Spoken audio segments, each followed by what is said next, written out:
botão que era mais ou menos isso, lembra? Né? Então eu tinha três opções. Uma era o voltar, essa aqui geralmente me dava opções de configuração ou opções como se fosse um clique com o botão direito num computador convencional. E esse botão, que era o botão do aparelho, geralmente executava ações referentes ao aparelho. Por exemplo, eu quero fechar aquele aplicativo, né, eu sair do aplicativo. E aí o Android sofreu essa alteração, esses botões sumiram, ele foi substituído, né, por três pontinhos na tela lá em cima, né? Geralmente o menu foi substituído por esses três pontinhos no canto, e ali eu tinha mais opções, não é mesmo? Você lembra disso?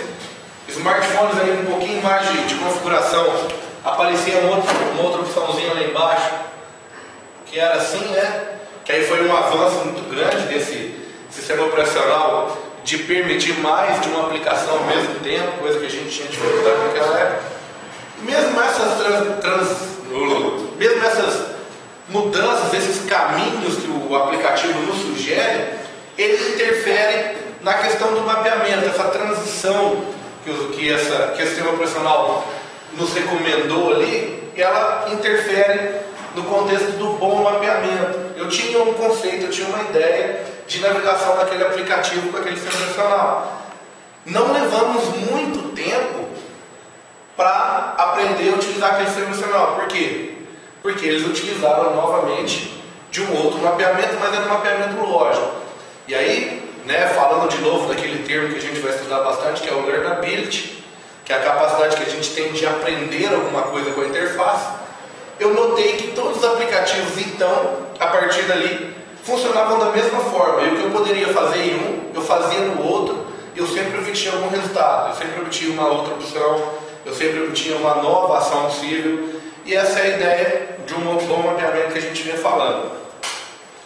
Depois nós, né, só para terminar a revisão da última aula, falamos do feedback, que é retornar ao usuário informações sobre as suas ações, dar informação referente às ações, mensagens de erro clara e informações de comando. Qual que é a ideia?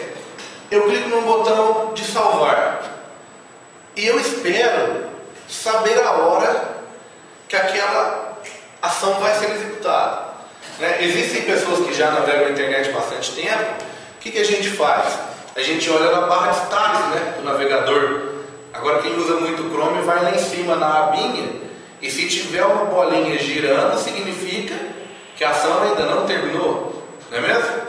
Então, aquele é o comando, né, de que a ação ainda não terminou. E se aquilo para e volta ao símbolo da página, né, o logozinho do site lá, eu entendo que aquela ação que eu executei, então, ela terminou. Ok, para nós que somos um universo paralelo, né, esse universo que a gente está nos propondo a atender, porque nós somos profissionais da área.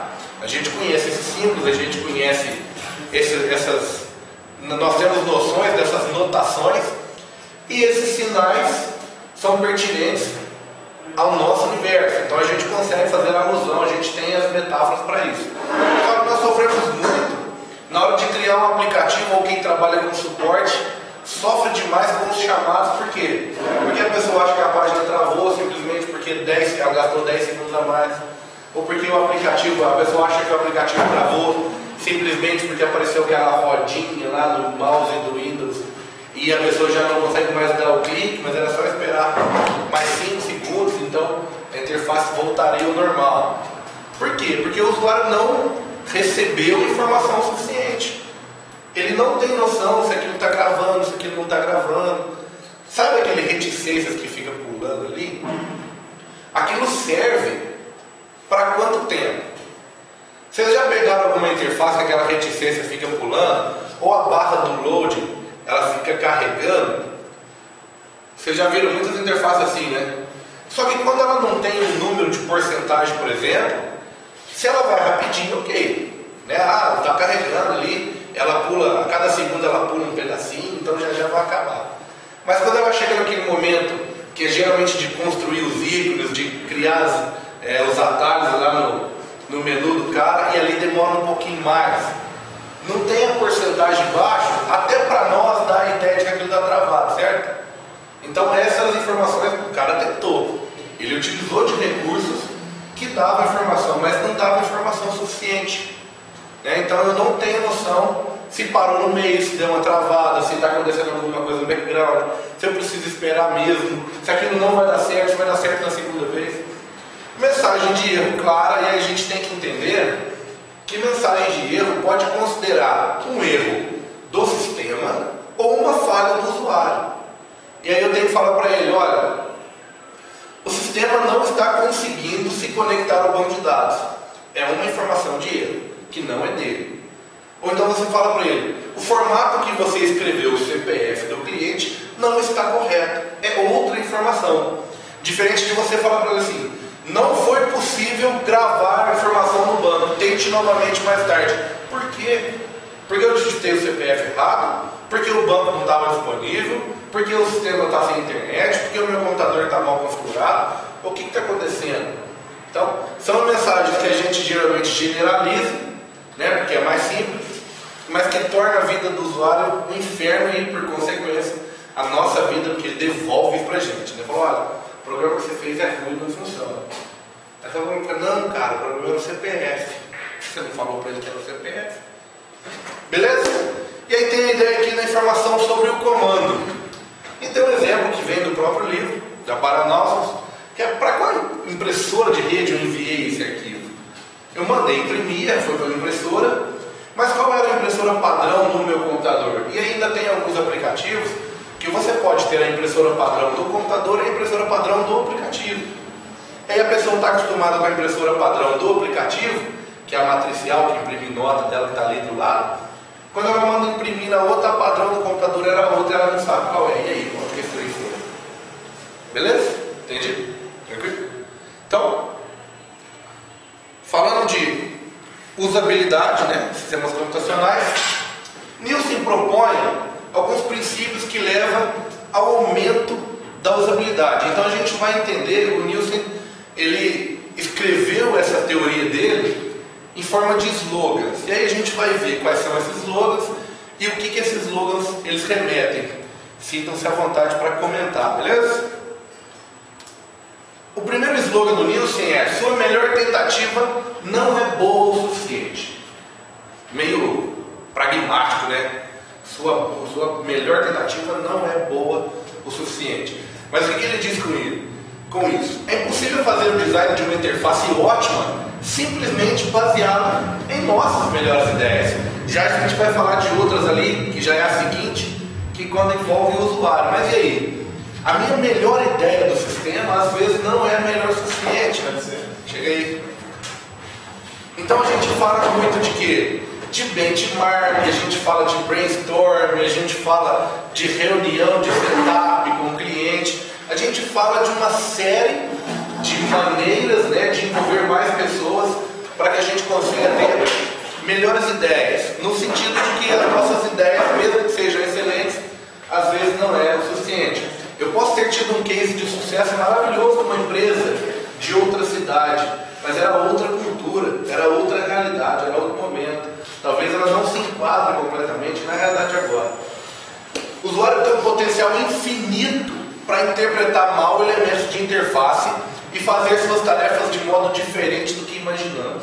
Essa frase, ela é encantadora quando você consegue olhar isso aqui e ver o seu universo, o seu trabalho. Por mais que você tenha uma foto de uma banana no site, se você não escreveu, se você não dá a ideia de que aquilo leva a parte de frutas do site, o usuário consegue entender que aquela banana é uma esponja de lavar roupa e acha que aquilo ali é de material de limpeza. Impressionante. Então, a gente tem que observar isso tudo, testar. A gente vai falar, né, das formas de avaliação. Sempre avaliar e validar nosso design. E aí já entra naquilo que eu comecei a falar. Mesmo que a gente faça uma boa interação com o nosso cliente, mesmo que a gente tenha uma reunião bastante produtiva, depois da interface criada, é bom que a gente teste essa interface. Com quem? Muito bem. Se eu estou criando um aplicativo para que o meu usuário X utilize, eu vou levar para a equipe dele testar.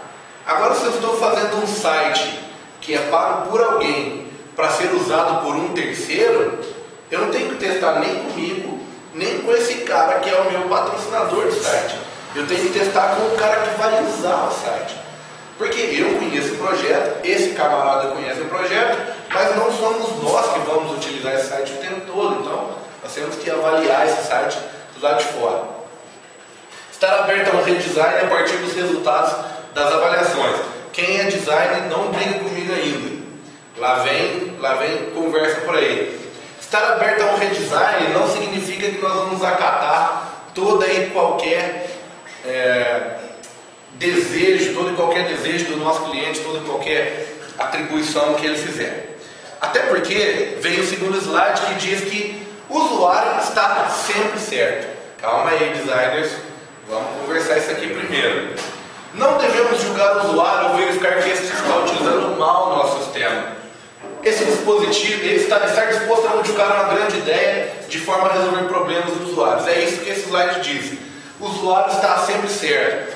A gente tem que parar com o vício de chamar o usuário de burro o tempo todo, certo? Às vezes, se ele tem dificuldades, se ele encontrou uma maneira diferente de executar uma mesma tarefa, é porque eu lhe permiti dois caminhos, entendeu? Se ele encontrou uma maneira diferente, se ele encontrou uma forma de fazer errado, é porque eu não fui claro o suficiente da forma como ele teria que ter feito a atividade dele. Então, o usuário está sempre certo nesse sentido. Se ele cometeu um erro, ou se ele encontrou uma segunda forma que leva ao meu sistema a um bug, é porque eu permiti esse bug, eu permiti esse segundo caminho, eu lhe dei às vezes permissão para chegar até lá, ou não lhe dei instrução suficiente para chegar dessa forma. E aí vem o terceiro slide, que é o terceiro slogan, que diz que o usuário não está sempre certo, certo? A gente não deve, então, baseado no que o meu usuário está fazendo de errado ou o que ele está pedindo, considerar que ele tem sempre razão. Ah, mas isso aqui está em checkbox. Se tivesse numa caixa de combo box, no select box, eu não teria errado ou teria feito mais rápido. Depende. Se está em checkbox, provavelmente é porque deveria permitir mais de uma marcação, mais de uma opção de escolha. É por isso que está em checkbox. O select box, mesmo que você consiga utilizar o Ctrl ou o Shift ali para marcar mais de uma opção, exige uma tarefa que não é natural para ele. Segurar um Ctrl para selecionar duas opções no select box.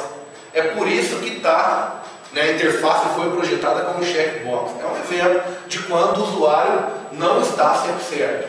Como nós vamos resolver isso? Vamos colocar o select box e deixar que ele faça sempre da maneira dele? Não. Nós vamos criar filtros e maneiras de que ele utilize o checkbox da forma correta. Uma disposição diferente, um agrupamento diferente, uma mensagem primeira, um treinamento. À medida que ele vai checando, eu vou dando informações para ele se ele está indo no caminho certo, se ele está indo no caminho errado. Mas a interface precisa estar em checkbox, e não no select box. É por isso que nesse meio, nessa questão, neste exemplo, o usuário não sabe e ele não é quem está sempre certo. Estão entendendo, gente? Estão conseguindo levar isso para a realidade de vocês? Imaginar lá? É diferente quando a gente para de pensar que o usuário é burro e começa a entender que talvez ele tenha mesmo dificuldades. Dificuldades que a gente tem se a gente fosse pilotar um avião, por exemplo. Mas não sabemos ainda, vamos saber um dia.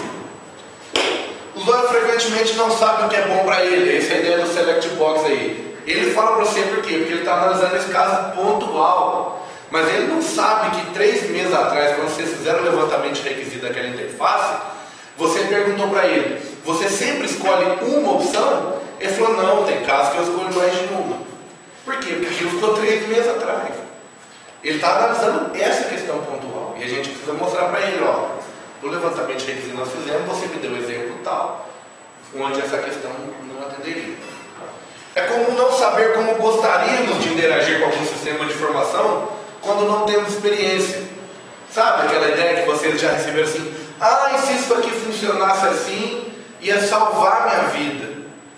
Só que ia salvar a vida por uma semana, porque depois vinha outra forma de fazer, para um outro cliente, para um outro documento, e as coisas iam mudar tudo de novo. Temos tendência de rejeitar a priori qualquer inovação. Terrível, né? Se a gente se depara muito. Estamos terminando uma implantação, estamos levando aquilo já e está caminhando, alguém vem pedir para você continuar contigo. Isso aconteceu comigo numa empresa que eu trabalhei, num setor que é muito comum que isso aconteça, infelizmente. A contadora pediu uma reunião com todos os gerentes para que o aplicativo, para que o novo sistema ERP não fosse implantado, porque ela já estava acostumada com o modelo antigo e o modelo antigo era mais produtivo. Por quê? Porque quando dava alguma divergência, ela imprimia uma folha, botava a réguinha ali nos valores e vinha corrigindo na mão, dando input para dentro e já era. O novo ERP não permitia que ela descentralizasse nada. Se na entrada de nota, se no contas a pagar e no contas a receber não tivesse batido, ia aparecer para ela com erro e pronto. Ela ia ter que correr atrás do contas a pagar, do compras, do recebimento de notas, recebimento de mercadoria, da tesouraria, que seja. Ela ia ter que achar quem cometeu o erro e corrigir na fonte. Vocês conseguem imaginar qual versão é mais segura? Principalmente quando a gente está tratando de dinheiro. Quando eu deixo uma pessoa simplesmente alterar o valor e fazer a continha de mais ou menos dar sempre zero, ou quando eu vou lá e tenho que buscar em setores diferentes. Então, isso acontece. Inovações, principalmente quando modificam a minha forma de trabalho, não são bem-vindas. Geralmente a gente torce o nariz para tudo, né? Quando a gente dirige um carro manual, e aí vem alguém e fala para você que o carro bom é automático, não, Rodrigo? Aí você fala, não, bom de dirigir é bater caixa, que o segredo do piloto está na mão direita aqui. Aí você compra um carro manual e o que acontece? É um carro automático, aliás, você nunca mais volta para o manual, né? Você está gostando? Você queria voltar para o manual? Não quero, cara. Não, né? Então, a gente sempre tem essa ideia do que é novo para nós, no princípio a gente rejeita, mas depois a gente toma gosto. Quando eu passei a utilizar o Mac, falar para você, era punk.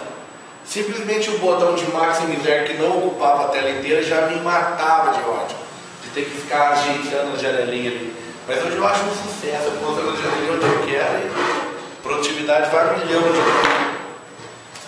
E aí veio um outro slogan que eu já perdi a conta, deve ser o quarto. Usuários não são designers. Essa aqui é joia, aí você começa a curtir, né? O usuário não é designer, então o cara não sabe nada de interface. Quem que é o designer nessa hora? O designer é o cara que estudou os signos, o cara que estudou as cores, o cara que estudou as formas, o cara que conhece de dimensão, o cara que tem noção de que aquela aplicação vai rodar em resoluções diferentes, então ela precisa se enquadrar em resoluções diferentes. Esse cara é o designer e não é o usuário. Ele não sabe disso, ele olha para o umbigo dele, né? Usuários novatos não customizam suas interfaces. É uma ideia, você vai usar essa interface aqui, ó. É isso aqui. Quando você tiver pro, quando você for bom no assunto, você vai ter mais direitos do seu sistema operacional, você vai trocar o wallpaper, você vai trocar o tamanho do ícone, mas por enquanto você vai trabalhar desse jeito e fica de boa. Customização só é bem-vinda quando é possível construir uma interface coerente a partir das opções disponíveis. Não adianta eu fazer um site em Flash com todos os ícones possíveis ali na tela pulsando, se aquilo não ajuda o cara em nada. Só para mostrar que eu fiz um curso de 3D. E aí os botõezinhos são em 3D, gira, tem sombra. Não é assim não é disso que a gente está falando. O processo de customização também requer uma interface, portanto, adiciona complexidade.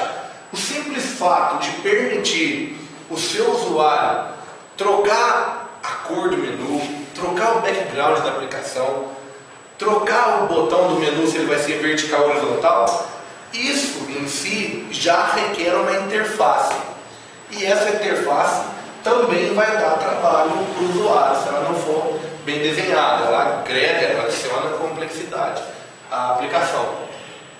Com customização, cada usuário terá uma interface, o que dificulta o pedido de ajuda. Do que a gente está falando?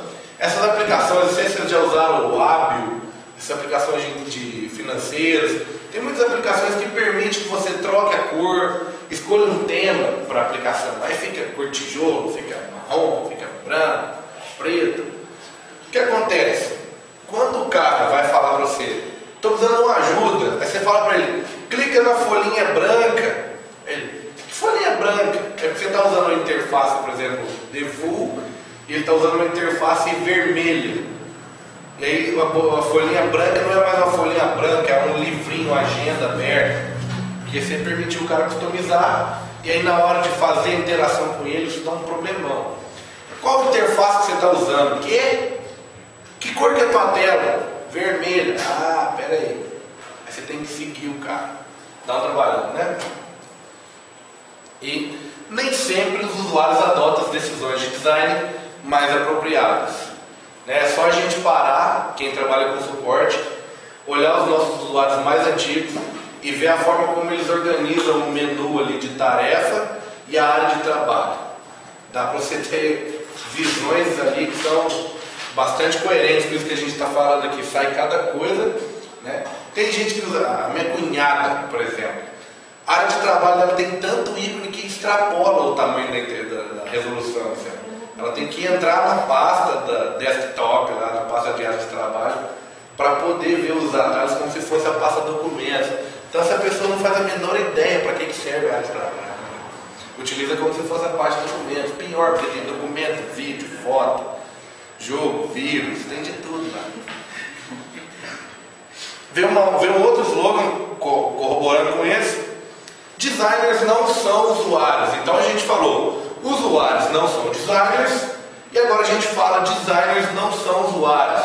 O designer não está fazendo a aplicação para ele mesmo utilizar. Então ele não pode imaginar que todo mundo vai entender a interface como ele entende. Certo? Quando um designer pensa uma interface, ele tem que pensar tudo aquilo que eu falei defendendo ele no slogan anterior. Ele tem que entender de cor, de signo, de forma, de resolução de tela. Ele tem que levar isso em consideração, a visibilidade, o learnability, o affordancy da interface. Ele tem que considerar isso porque ele estudou isso. Porque ele é pago para isso. Então ele conhece disso. A interface que ele vai fazer é a melhor possível. Vocês podem imaginar, há muito tempo eu achava o Google a pior interface do mundo. Aquilo era feio, barbaridade. E, pô, eu gosto, né? Por exemplo, eu achava o Yahoo mais bonito, só que o e-mail do Yahoo era muito ruim, né, na minha opinião, de usabilidade muito lenta e tal. Muita propaganda até você conseguir ler um e-mail propriamente dito. Mas hoje, o Google tem uma interface muito melhor. Observando para esses quesitos, você consegue achar várias opções de navegação, você cria um mapeamento diferente entre as navegações. Você pode estar na sua agenda e já interagir com o seu e-mail. Você pode estar no seu e-mail e já interagir com o seu Google Drive. Então eles acabavam criando, né, um mapeamento, uma questão que atrelava a excelência que eles têm em código, né, em programação de funções, de funcionalidade, com o que eles poderiam fazer de melhor ainda no quesito de interface, de design. Hoje eu acho que eles são referência nisso também. Vocês concordam comigo? Tranquilo? Vocês gostaram da mudança do Hotmail para o 365? Alguém utiliza o Hotmail, aliás? Vocês viram? Mudou, ele fica parecendo um Outlook, assim, só que na web e tal. É interessante para quem gosta do Outlook, mas dá para melhorar as coisinhas lá, depois a gente fala disso. Esse outro slogan eu gosto muito. Ele fala que menos é mais. Certo? Uma das frequentes soluções de design é colocar no sistema todas as opções e características imagináveis. Já que o cara não vai conseguir navegar no menu, o que eu faço? Eu tiro o menu e encho a tela de botão. Simples assim. O cara vai navegar rapidinho. Só que ele tem que procurar tantas vezes aquilo que acaba sendo pior do que o menu. Que a gente chama, por exemplo, de fatware, né? Esses aplicativos, esses softwares que são cheios de opções ali de tudo quanto é interface. Processadores de texto são ótimos exemplos. A cada versão tem dobrado de tamanho. Então, você lembra que o menu, né, do Word era lá em cima, tinha uma barra de ferramenta bastante eficiente. Aí depois eles vieram, arrancaram o menu lá de cima e fizeram só a barra de ferramenta. Isso no 2010, né? Aí quando você acostuma com a barra de tarefas ali em cima, com as tabs, né? Tabs mesmo, as abas. Você acostuma com aquelas abas, aí vem 2013 e inverte a posição das coisas dentro das abas e tal. E cada vez por quê? Porque cada vez tem que caber mais opção. Um processador de texto ele não vai melhorar, ele não vai significar ser substituído simplesmente porque ele mudou a interface. Ficou com uma bordinha transparente. Ele precisa agregar valor, ele precisa trazer novas funções. Só que essas novas funções precisam caber nas suas opções, do menu, da barra de tarefas, nas suas abas de opções ali, certo? Então, são exemplos de situações onde o menos é mais.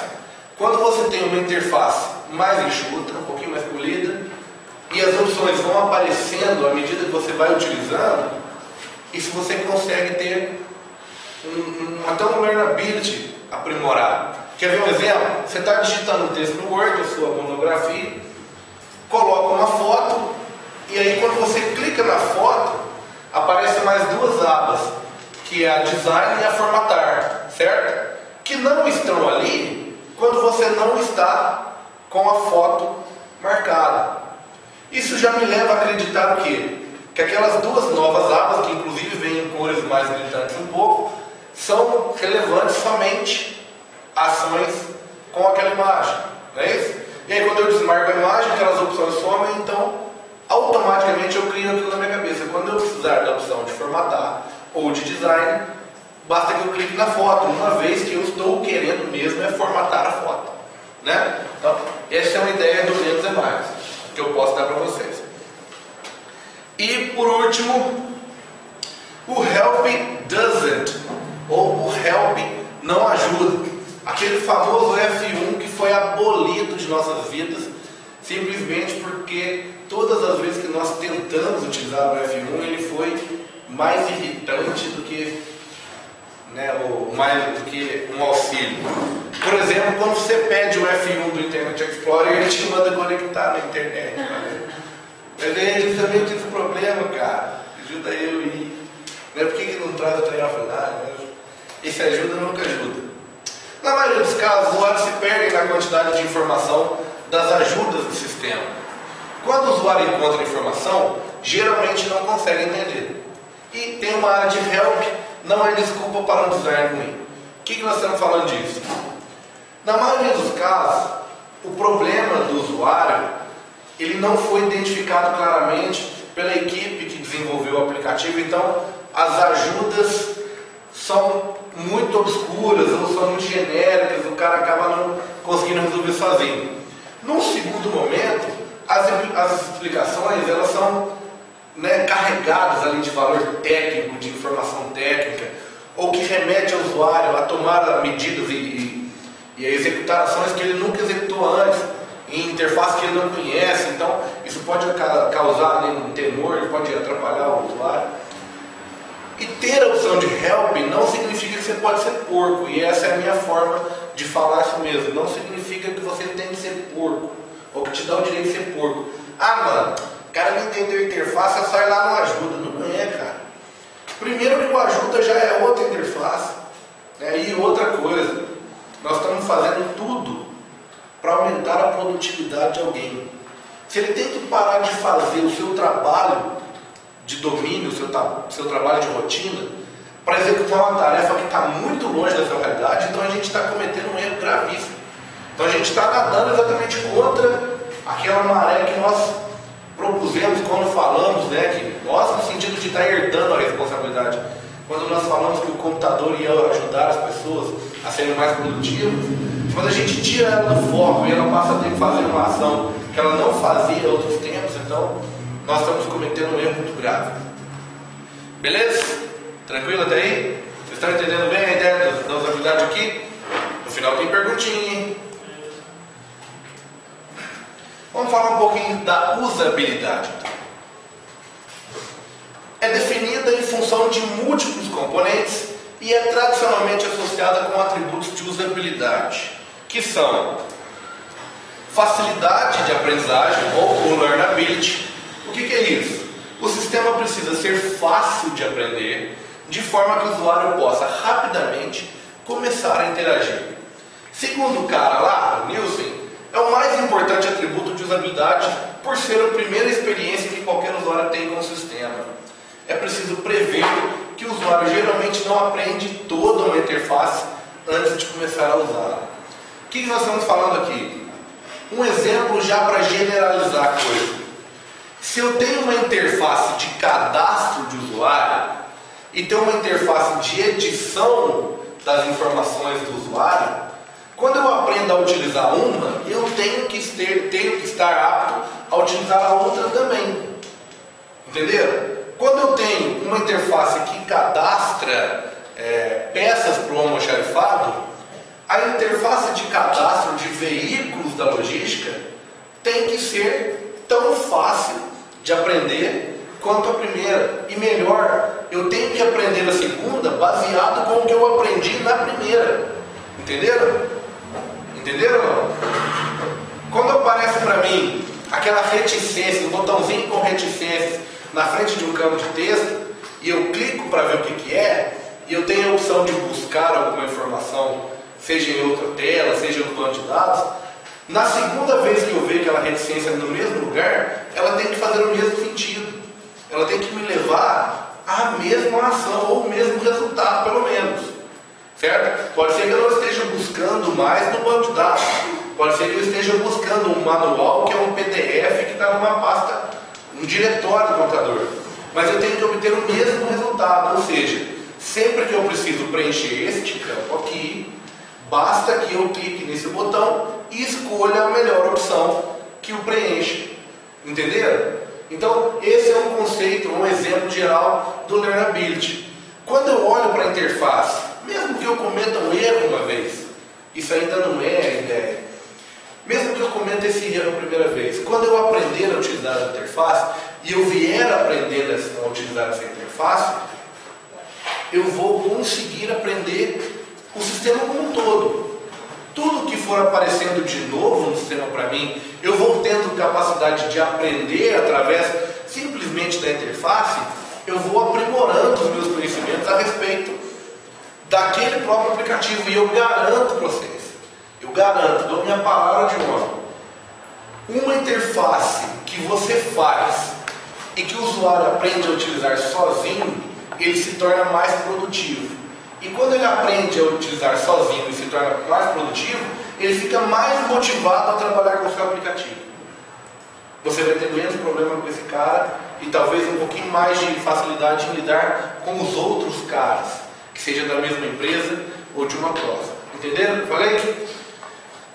O outro conceito é o conceito de eficiência. O sistema precisa ter eficiência para que, uma vez aprendido, o usuário tem elevado nível de produtividade. O que é isso? Basicamente isso que eu acabei de falar para vocês.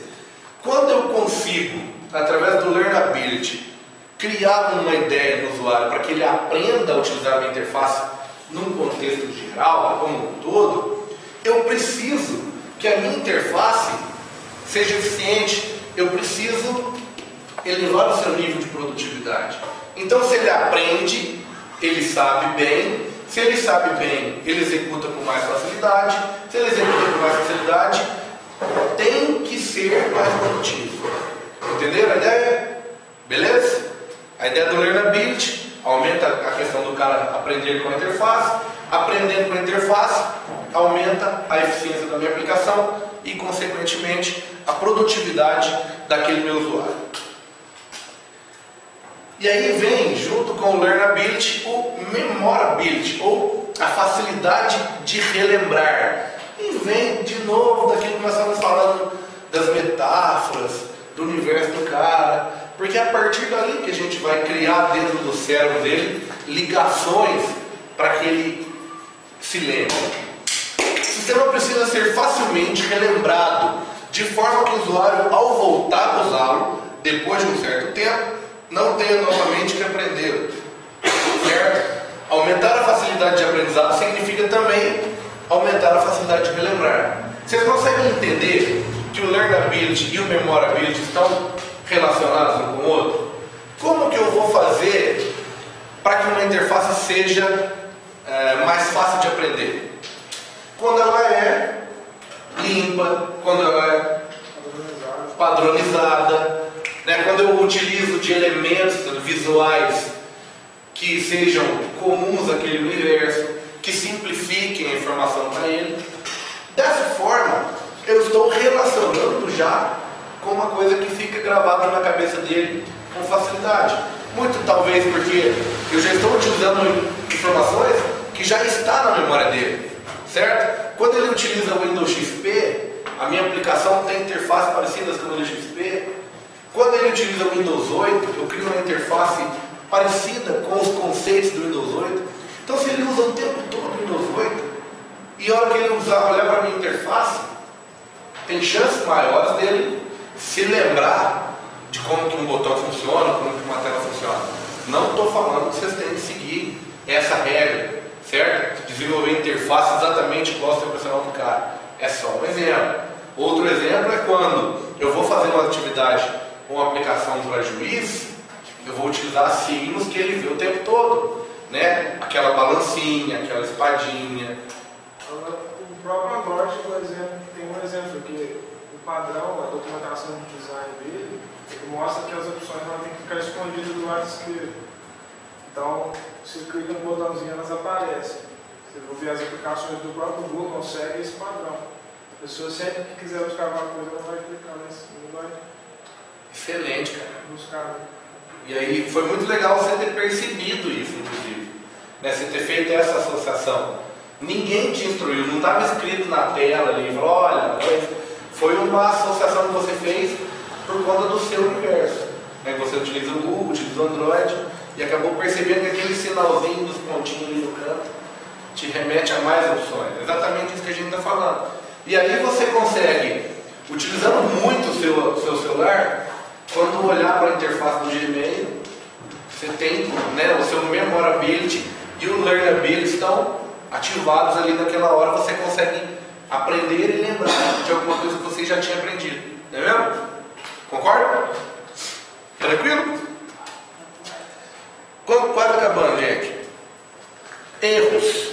Nesse contexto, erro é definido como uma ação que não leva a um resultado esperado. Um engano, portanto. Certo?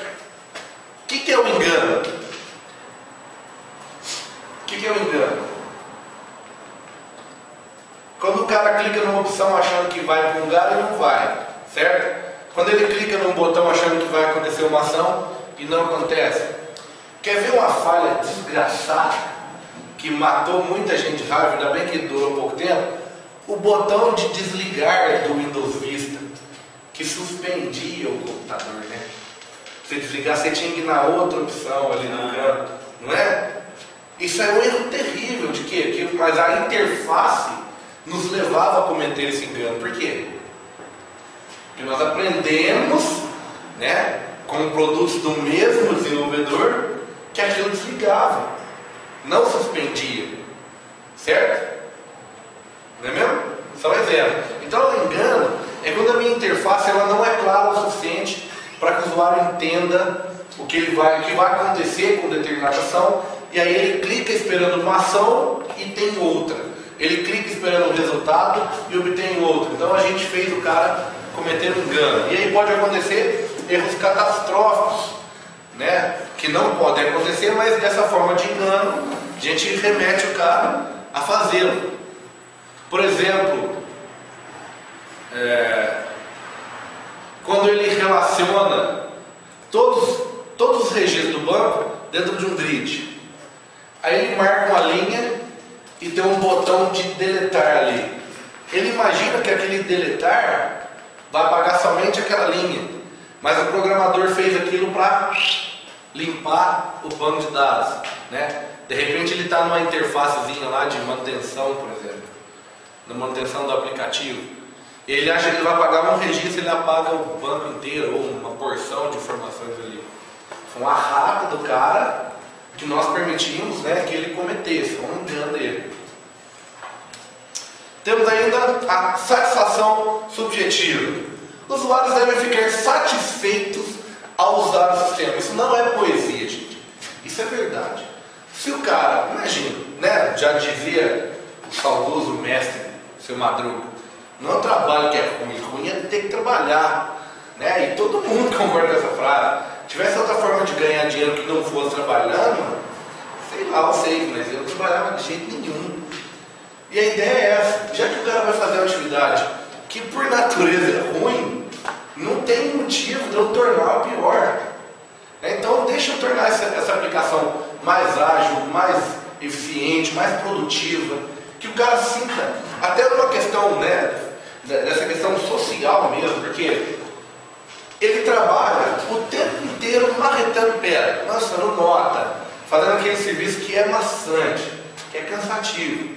Mas quando eu torno a aplicação mais fácil de aprender, e ele aumenta a sua produtividade, e ele vê em si mesmo a capacidade de aprender alguma coisa nova, a gente ainda está fazendo um bem para esse cara no sentido social da coisa, entenderam? Por quê? Porque esse cara está motivado a trabalhar. E mesmo que a interface aumente em 5% da sua produtividade, ele aumenta em 20%, porque agora ele faz o trem sabendo que ele é fácil, que é rapidinho, que ele dá conta rapidinho, que se ele trabalha aquele tantão, não dá tempo de tomar mais 10 minutos de café. E aí ele vai, e realmente as coisas funcionam por aí. Entendido? Que nós falamos então sobre os slogans, a ideia de usabilidade. Vocês gravaram o conceito de learnability, memorability, affordance, que são os termos novos aí pra gente? Tranquilo? Vamos ver então se está tranquilo mesmo? Comente como você avalia a usabilidade dos sistemas operacionais no seu dia a dia. Você considera a usabilidade um fator importante na comercialização dos sistemas operacionais? Justifique a sua resposta. Você notou evolução na barra de ferramentas do Microsoft Word 2003, desde a sua versão 93 a 97? Comente sobre as melhorias e deficiências, se houver, em usabilidade que você percebeu. E eu tinha deixado uma atividade para a última aula, tinha? Vocês nem fizeram, né? Olha, eu deixei. É? Então tá. Vamos fazer essa aqui, 10 minutinhos, e a gente já responde.